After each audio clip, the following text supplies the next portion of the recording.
Hello friends, welcome to today சமையல். Today சமையலில் இன்றைக்கி உங்களுடைய சமையலுக்கு சுவையூட்டக்கூடிய மனமூட்டக்கூடிய ஒரு அருமையான மிளகாய் பொடியை எப்படி ப்ரிப்பேர் பண்ணலான்னு தான் பார்க்க போகிறோம். பொதுவாகவே மிளகாய் பொடி எல்லாருக்கும் ப்ரிப்பேர் பண்ண தெரியும். இருந்தாலும் இன்றைக்கி சில டிப்ஸ்களை நான் உங்களுக்காக ஷேர் பண்ணுறேன். அந்த டிப்ஸ்களை ஃபாலோ பண்ணி நீங்களும் உங்கள் வீட்டில் மிளகாய் பொடி இந்த மாதிரி அரைச்சி பாருங்கள். கண்டிப்பாக உங்களுடைய சமையலோடைய ருசியும் சரி மனமும் சரி அதிகரிக்கும். இன்றைக்கி நம்ம ஒரு 1/2 கிலோ அளவுக்கு மிளகாய் பொடி ரெடி பண்ண போகிறோம். 1/2 கிலோ அளவுக்கு மிளகாய் பொடி ரெடி பண்ணிங்கன்னா ஒரு குடும்பத்தில் 4 பேர் இருக்கீங்கன்னா கண்டிப்பாக இந்த மிளகாய் பொடி நீங்கள் 4 மாதத்துக்கு எந்தவித சுவையும் மாறாமல் வச்சு பயன்படுத்த முடியும். முதல்ல மிளகாய் பொடி அரைக்கிறதுக்கு முன்னாடி அதுக்கு தேவையான பொருட்களை எல்லாமே இந்த மாதிரி வெயிலில் தனித்தனியாக காய வச்சு எடுத்து வச்சுக்கணும். இந்த மாதிரி வெயிலில் ஒரு 4 மணி நேரம் காய வைக்கிறதுனால உங்களுடைய மிளகாய் பொடி ரொம்ப சுவையாகவும் இருக்கும், மணமாகவும் இருக்கும். அதாவது எவ்வளோ நாளானாலும் அந்த மிளகாவுடைய காரத்தன்மை குறையாமல் இருக்கும்.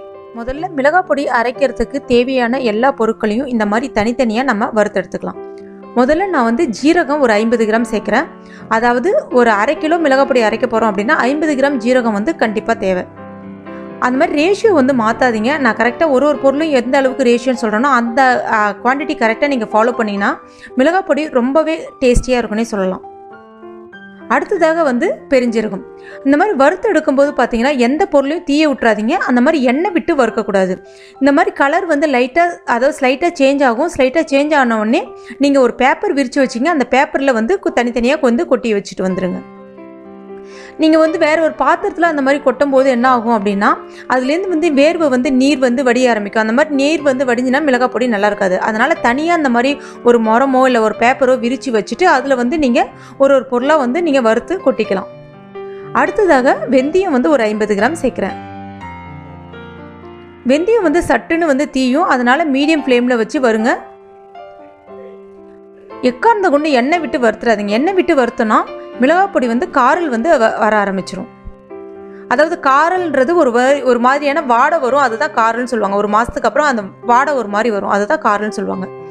அடுத்ததாக மிளகு ஒரு 50 கிராம் சேர்க்குறேன். இப்போ மிளகும் அதே மாதிரி தான் பட்டுன்னு தீய ஆரம்பிக்கும்.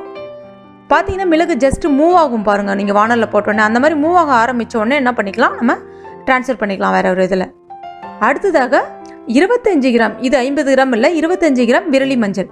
ஏன்னா 50 கிராம் மஞ்சள் சேர்க்கும் போது என்ன ஆகும்னா கலர், அதாவது மிளகாய் பொடியோட கலர் ரொம்ப எல்லோயிஷாக இருக்கும். அது சில பேருக்கு பிடிக்காது. அதனால் எப்பயுமே 25 கிராம் மஞ்சள் போதுமான அளவு. அடுத்ததாக 1/2 கிலோ அளவுக்கு தனியா எடுத்துக்கிறோம். முதல்ல கொஞ்சம் கொஞ்சமாக தனியா போட்டு வறுத்துக்குங்க. ஏன்னா தனியா பட்டுன்னு தீஞ்சிரும். உங்களுக்கு கொஞ்சம் சூடு ஏறின உடனே தனியாவை வேற ஒரு பேப்பரில் ட்ரான்ஸ்ஃபர் பண்ணிவிடுங்க. அந்த மாதிரி தனியா வறுக்கும்போது கண்டிப்பாக அடுப்பை ஃபுல்லாக அடுப்பை சிம்மில் வச்சு வருங்க. இப்போ தனியா ஃபுல்லாகவே வறுந்துடுச்சு. இதையும் நம்ம இப்போ அந்த பேப்பரில் ட்ரான்ஸ்ஃபர் பண்ணிக்கலாம். அடுத்ததாக மிளகாய் சேர்த்துக்கிறோம். 1/2 கிலோ தனியாவுக்கு 400 கிராம் அளவுக்கு மிளகாய் சேர்த்துக்குங்க. 400 கிராம் அளவு மிளகாய் கரெக்டானது தான். சில பேர் ஈக்குவல் குவான்டிட்டியில் சேர்ப்பாங்க. ஈக்குவல் குவான்டிட்டியில் சேரும்போது ரொம்ப காரத்தன்மையாக இருக்கும். அந்த மாதிரி காரத்தன்மையாக இருந்துச்சுன்னா நீங்கள் மிளகாய் பொடி குறைச்சி போடுவீங்க. அந்த மாதிரி குறைச்சி போடும்போது குழம்பு கொஞ்சம் தண்ணியாக இருக்கிற மாதிரி இருக்கும். அதனால் எப்பயுமே 1/2 கிலோ தனியாவுக்கு 400 கிராம் அளவுக்கு மிளகாய் எடுத்துங்க.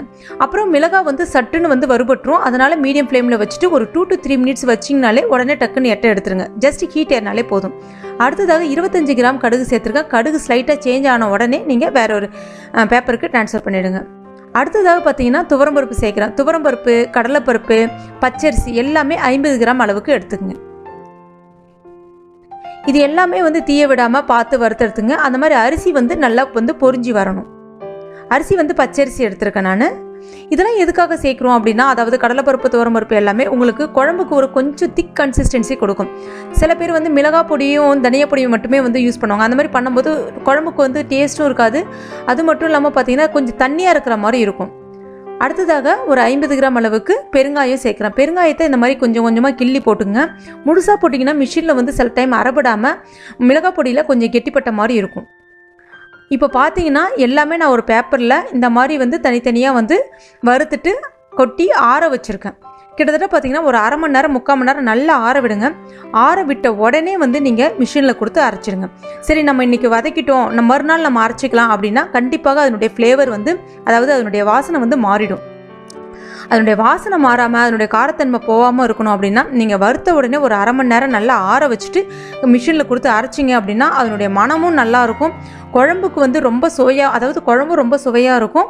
உங்களுக்கு வந்து லைஃப் வரும். அதாவது ஒரு 4 மாதம் 5 மாதத்துக்கு இந்த மிளகாய் பொடியை நீங்கள் தாராளமாக வச்சு பயன்படுத்தலாம். இப்போ பார்த்தீங்கன்னா அரிசிலாம் நான் எந்த அளவுக்கு பாருங்கள் உங்களுக்கு நல்லா பொரிஞ்சு வந்திருக்கு அரிசி, அதுமாரி துவரம்பருப்பு எல்லாமே.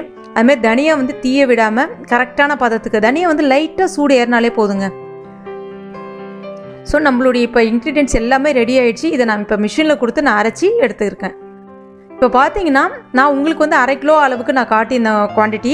நான் வந்து 1 கிலோ வந்து அரைச்சேன். 1 கிலோ அரைச்சதுக்கு எனக்கு இந்த மாதிரி டின்னில் வந்து ஃபுல்லாக வந்திருக்கு.